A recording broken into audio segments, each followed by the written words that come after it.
So I don't even know how to begin this video, you guys. So I'm just gonna come out and say it. It happened. It freaking happened. This game is flipping real, and I still don't even know how to process what the world is right now. I am so overjoyed with this. You know what I'm talking about. Beyond Good and Evil 2. Beyond Good and Evil Part 2. Part Deuce. The sequel actually was revealed and announced by Ubisoft today. That one mystery smokescreen vaporware dream game that so many people and a huge crazy cult following of fans like myself since the original game in 2003 have been wanting to see, and it actually materialized and it became a real game as of today. So this is it. This is the big thing, you guys. This is the thing that I just never thought was even going to happen.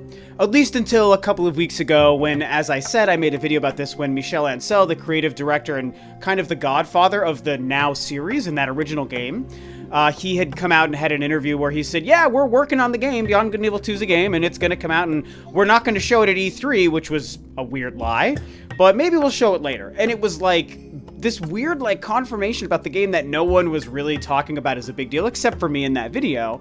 So it's like, I guess to a degree, it's like we already knew it was real, but it's weird. Like, it didn't feel like a tangible thing that I even still believed that much, I realized, until it actually showed up today, and we realized Ubisoft and Michel Ancel were lying, and that game does exist, and they were going to show it at E3, and it happened. So what's the deal here? I'm going to give you my quick, super duper crazy fanboy fan perspective on what this game appears to be, what happened, and Ubisoft's show and all that stuff. I'm not going to review Ubisoft's show because it was a really good show. I just don't want to talk about, I just want to talk about Beyond Good and Evil.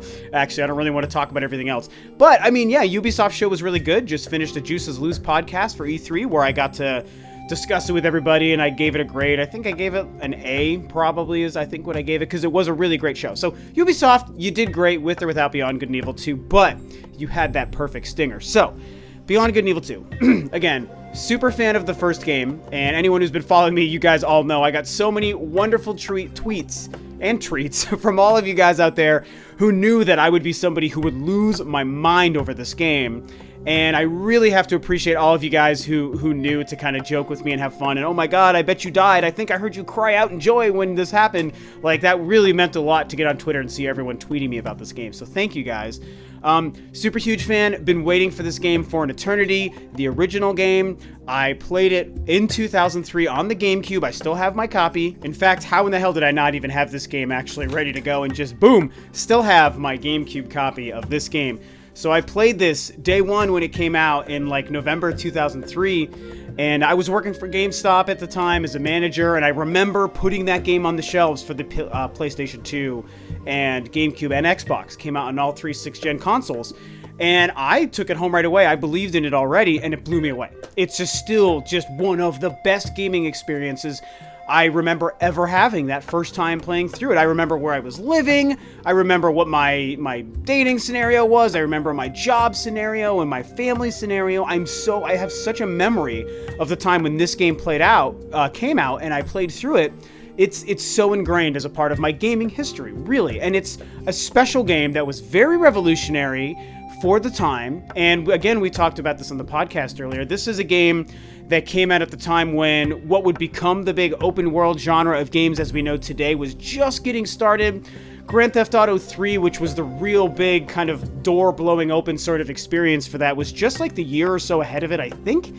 And in the wake of Grand Theft Auto 3, a lot of other games and titles started to try to do the same thing, and Beyond Good and Evil 2, or Beyond Good and Evil, was at the forefront of the creation of that genre that we now know as the sandbox open world, which is extremely prevalent in a lot of games that crosses into a lot of genres, first person and third person, and old school 8-bit style, stuff like that. It's all over the place. And this game was pushing that, and I have to give it credit for that. Having an amazing lead character and a really diverse cast of different races of beings and peoples in this sci-fi planet. And it had this cool photography and stealth mechanic and amazing dialogue and action combat. And it was just the greatest. Beyond Good and Evil is just the best. And so now we fast forward to today, 2017, where Ubisoft ended their press conference with the final reveal of a trailer, nothing but a CG cinematic trailer for Beyond Good and Evil 2, and I love that that's what it's called. They didn't try to do anything weirder or goofier with it. It's just, here's the game, here's the world, here's an idea of the characters. It is Beyond Good and Evil 2. That is the name of the game. Perfect. Yes, thank you so much. So let's get into the details of what this game appears to be and what we saw. So it's pretty wacky. It's pretty out there. Again, using a CG trailer that, while still exploring like a sci-fi universe and has, anthropomorphic animals talking to each other and flying spaceships and missiles and all this stuff, still is trying to have that kind of more realistic tone. And Beyond Good and Evil, you can even tell just by looking at it, or if you played it, it had a more cartoony style. Part of the reason is because of the era and the systems it was coming out on. But there were other games trying to have that realistic graphic style, like God of War and Grand Theft Auto and Halo and stuff. And Beyond Good and Evil came out and really didn't try to do that. It tried to have its own unique, sort of more vibrant sort of art style, like something you might even see in like a Zelda or a Nintendo game. And now, based on just the CG trailer, which might not be a final indication, they seem to be going for that grittier real-world look. And we don't quite yet know if the final game is going to actually emulate that look, or if this is just a CG trailer to just show us what it would look like in those cutscenes. I think it's fine. I'm totally okay with that. It was surprising, and if I had to pick, the final game would just be a next-generation graphical style of what this game was and these character models were, but I have a feeling we're not going to get that. It's okay. 2017 is about these kinds of graphics, and I can totally accept that if they make this game what it's supposed to be, which I do believe it will be. And so then the trailer just plays out. You have one of these pig characters, which is when I knew it was Beyond Good and Evil. When I saw that it was a pig character, I was like, this is it. Is this Paige? What is this? Paige was her pig sidekick character, who was an amazing character. Alongside Jade in that first game. And he's talking to this other monkey character, and they seem to be like mercenaries doing some, underhanded deal, or, having a dispute about something, and obviously money's behind it. And the monkey basically takes off. I think he stole something, and then the pig guy is like after him, and all these henchmen are going after the monkey. He's swinging through the places with all this crazy tech. He lands on a floating speeder bike behind a human character, and the monkey character and the human character take off, and she's driving all over, and the monkey's behind her shooting and doing things, and they're doing all this crazy stuff, and there's sci-fi. It looks like Fifth Element or Blade Runner, and they escape, and they make it to this huge big ship, and then the ship takes off. The monkey makes it to like this, they land on their ship, and the monkey character is walking into like the cockpit of this big area, this big ship or something, and hands this information disc into some other, female human character who's got like a cybernetic arm. They see something crazy, they take off. It says Beyond Good and Evil 2. Whew, that's pretty much the trailer in a nutshell. So that's the lightning round version of what that trailer was like and how, as it played out. So as I said, the graphical style, I'm waiting to see what the actual gameplay is going to look like. And I have to say that it sets an interesting tone. I think it does look like the more modern, next-generation version of what that universe within the game of Beyond Good and Evil 2 looks like. They did confirm on stage and through previous tweets and stuff over the last year that System 3 is what we're exploring, which was like the larger solar system where the planet of Hillis, where you are in this game, is located. So we're not like on the planet of Hillis. At least not in the trailer. It doesn't seem like it. And we're not even necessarily just on one planet. They really make it seem, with the ship taking off into space at the end, that we're probably going to go all over System 3, which is great. That means the scale and scope of this game is, appropriately huge, much bigger than it could have been in 2003 when this lovely masterpiece of a game would have come out. And so, great, that's a perfect way to expand and take this idea of a story in a universe into the modern day of, 2017, 2018, probably 2018 gaming. And I'm cool with that. I'm excited. Let's see System 3. It would be amazing if we actually go back and visit Hillis. I think that would be really, really special. Now, let's get into the main thing that we know. And I'm still trying to reconcile this. Make no mistake, this is the greatest video game announcement I've had since Other M, which was the best video game announcement I had since Twilight Princess in 2004. So this is a big deal, but this is a weird thing for me to kind of reconcile. This game is a prequel to this game, and more than that, this is set before, and they confirmed this on stage, Michelle Ancel, and I forgot to look up her name, this fantastic lady that works for Ubisoft that always demos some of their best stuff. I really like her. They confirmed that it takes place before Jade is even born. So whoa. That's huge. That's huge information, a massive bomb, a giant shift in the direction for the sequel to Beyond Good and Evil that I don't think anyone saw coming. I never saw coming, and is not my preference. I'm not gonna lie, you guys. I am gushing and losing my mind over this game being real, but I don't love the idea of that on paper, here and now, on the day that this news became official. That is a shock to me, and it's like, ooh, I kind of just wanted more Jade. Like, you already gave us this amazing character that people have loved for 15 years. I mean, for 15 years, fans have been clamoring for Beyond Good and Evil 2, and the main reason is because of Jade. Like, the game is great, the combat's great, Hillis in the world is fantastic, Paige is amazing, but Jade was the linchpin. In my opinion, as a fan since day one, 2003, Jade is the linchpin. And so, really shocking to not have Jade, but I can deal. I'm okay with this. I'm not going to be picky. How could I dare be picky when I have been fighting to keep the dream alive for 15 years, and even more so, as I said on Twitter, for 9 years since that trailer was released with Jade and Paige back in 2008. That came out of nowhere, and then Beyond Good and Evil 2 just went away. It's like, since that happened and we thought Beyond Good and Evil 2 was actually going to happen, and then it's been gone for almost a decade, here it is. Like, I'm not going to be picky and say, oh, you've totally screwed it up, it's the worst mistake ever to be a prequel and to not have Jade. It makes me sad. I lament the loss of this amazing video game character, but that doesn't mean that this won't still be a great game. And some of the main reasons I believe that is because this is still Michel Ancel's baby. The first game was his baby. He's the reason the series and the character ever existed. He's the reason this game is still moving forward. He is the director and creative director behind this game.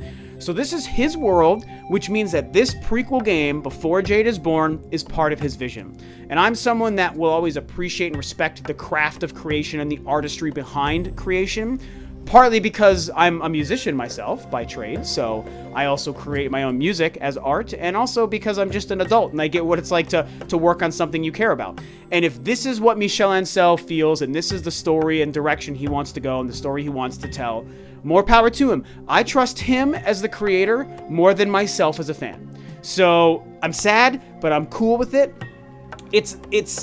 It looks pretty different, though. That's the interesting thing, is how far before Jade was born does this game take place? Now, the only other thing I want to talk about that actually is a negative, but something I could really still completely overlook, is the amount of swearing that was in the trailer, which was a problem and a theme throughout Ubisoft's press conference, and we joked about that on the podcast today as well. Like, a little bit too much. Swearing and saying the F word doesn't make you that edgy, like, it just doesn't. And forcing it so many times into a conference is awkward. And then this trailer, the damned monkey character said it like 12 freaking times before he ducked out of there, and even more so once they were being chased. And it's like, oh my god, you guys, like, I get it. You're swearing. This game is going to be mature, obviously, and the F word is a big deal. Like, once or twice in context for effect is fine, for emphasis. That's why you say the F word in those moments. That's cool. But to do it so much was almost like trying to talk to, like, preteen kids to be like, hey, swearing is edgy, especially in your video games. And it's like, whoa, don't put that mentality into this precious gem of art, this wonderful, beautiful thing. Don't force that narrative and mentality into that. We don't need that. That being said, I don't actually think that that's going to color the game and define how the game looks and plays and feels and all that stuff, so it's a weird choice. Hopefully it's not that prevalent in the final product, and even if it is, if everything else around it is great, then so be it. That's totally fine. So in the interest of time, I'm going to pretty much just wrap this up with a couple final points now, because I could really just keep going on about my theories and what's going on. I think this is going to be great. Like I said, I believe in Michel Ancel's vision. No Jade, being a prequel, weird swearing, only CG trailer, no gameplay, no release date, no consoles or platforms, so we don't even know what it's coming to, Switch or whatever. All that stuff is weird. But when I think about, you know, not having Jade and Paige and all that stuff in the game, I think about what made this first game great. And there's four main things that made this first game work.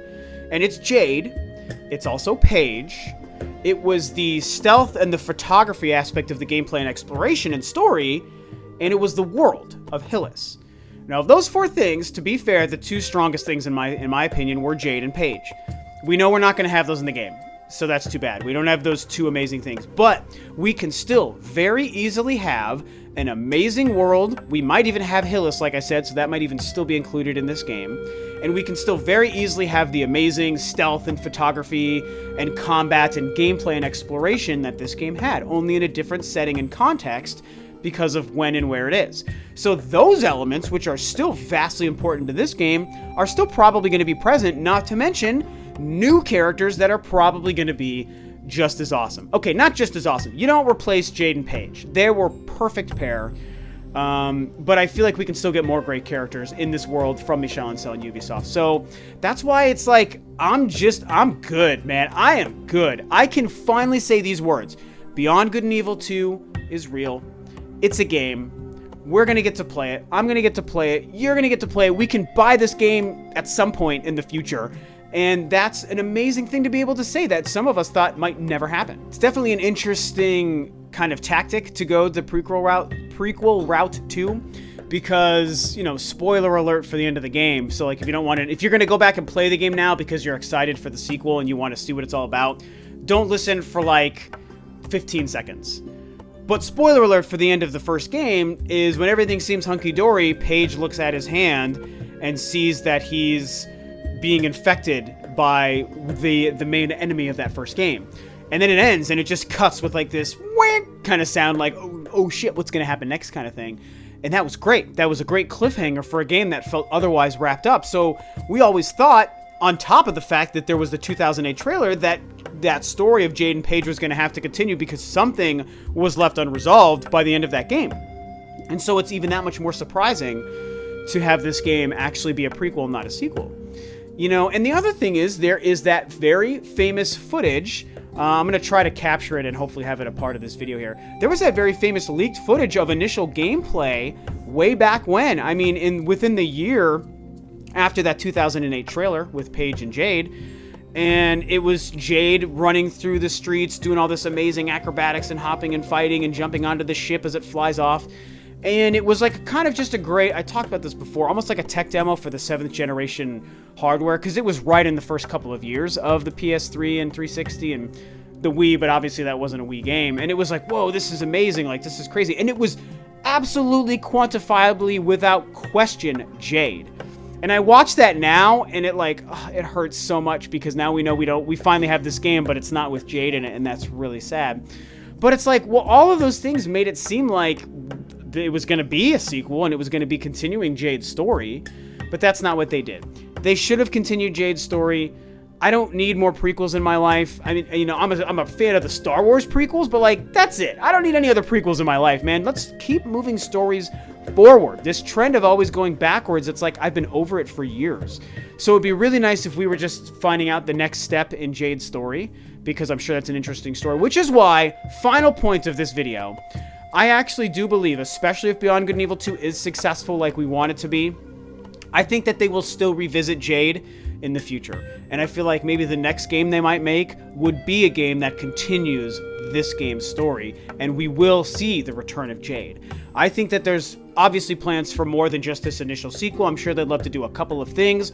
Bring it on. Let's get back to Jade. But in wrapping this up, you guys, my heart feels very full. My heart feels very, very happy because we got this game, because Beyond Good and Evil 2 was shown today. Michel Ancel and the developers were on stage. Yves Guillemot, very proud, in tears, being able to finally unload and unburden themselves and unload this game into the world and finally just put it out there and say, here, it's real. It exists. We're making it. You're going to get to play it. Here it is. Check it out. We're proud. We're happy.